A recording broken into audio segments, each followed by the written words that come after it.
the test and retest concept, or us coaches, we call it assess and reassess. So this concept is super important. It's how we coach all movements. It's how we teach our members how to figure out where their movement problems at a root cause, where it's coming from. So it's also what we call like a BS filter, right? So whatever you see online or what you've been told by whoever, you know that if you can test and retest, you should be able to see immediate benefits right away. Or if you don't, then you know that what you're hearing is not the right answer. So I really don't believe that, to try to fix a movement problem when we're being prescribed things that are like, do these stretches, mobility drills, corrective exercises, and then hopefully in 4 to 6 weeks or months later that it will get better. To me, that just doesn't make sense. We look for the root cause of the problem, and then when we find it, the fix is immediate. So I'm going to go over that here with 3 different examples.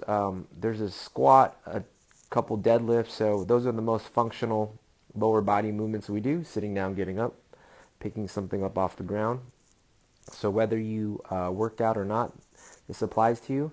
So the first thing we do is just see how you move naturally, right? So this is your test, your baseline test, or what we call, you assess first and then you retest or reassess later. So this squat right here, I just told Leslie to grab a bar and just squat all the way down without thinking. And so you can see that the root cause of the problem, well, let's figure out what the problem is first, right?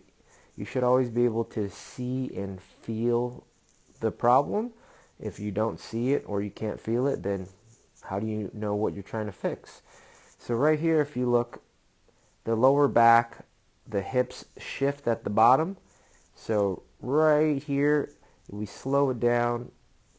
You don't need a fancy app. You could just drag the video on your phone, right? Frame by frame. So right there, they call this the butt wink. I don't know why, but that's what they call it, where your lower back changes angles, or at least it shifts and moves, and then your hips tuck under. So it's a hip issue. It's a lower back and hip issue, right? So instead of having like multiple guesses and trying to throw a bunch of, random treatment options at it, like stretch this, your ankles are tight, your hip flexors are tight, it might be this, it might be that. What we do is figure out the mechanics of how the body's designed to move, and then the fix is pretty simple. So you'll see it with Leslie there, the hip shifts. Now Chris here, different day, different session, working on deadlifts. But notice the same issue happens. It's the same faulty movement pattern, right? So this is how Chris deadlifts, and this is just establishing the baseline. We're just testing it to see how he moves. So if you notice, even though it's a different exercise, the hips, the lower back is doing the same thing. So the hips, if you look, and the lower back changes angles, right? So the lower back starts to round, the hips tuck under, the same butt wink is happening.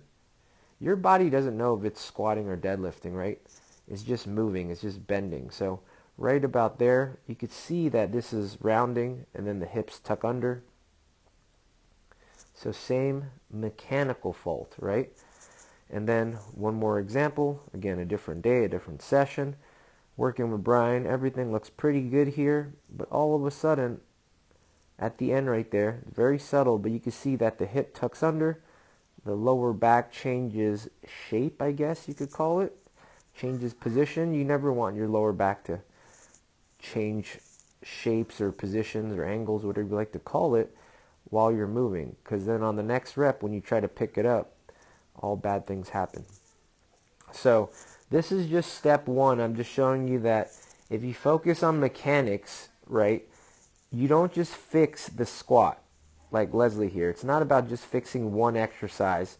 We're teaching people how to move their bodies the way they're designed. So this issue right here where you see that butt wink is going to happen on Leslie's deadlift, or when she's putting something down to the ground, she's picking something up, whether it's a front squat or a back squat, there's a mechanical issue. And same with Chris and Brian.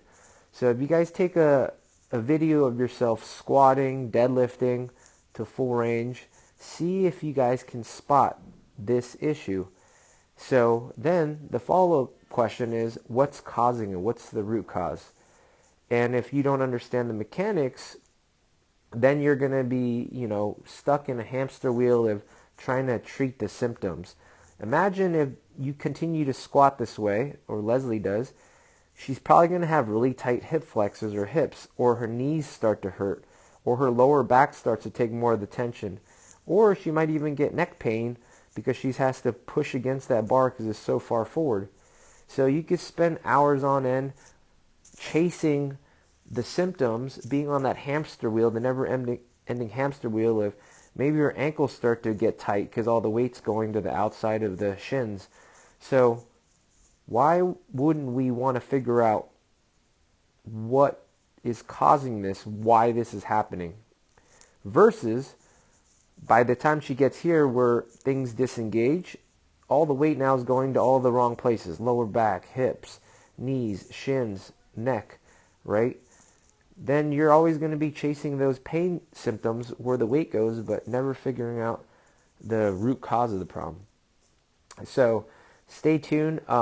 Part 2, I'm going to go over the immediate fix, because once you find the problem, and then now we're going to compare the first test, the baseline, which was this one, this movement, this is how they move naturally without thinking.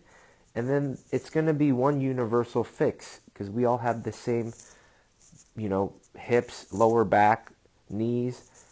And then when we compare the two side by side, you'll see the immediate improvements. You do not have to wait 4 to 6 weeks or 3 months to keep battling and treating the pain. So that's going to be in part 2.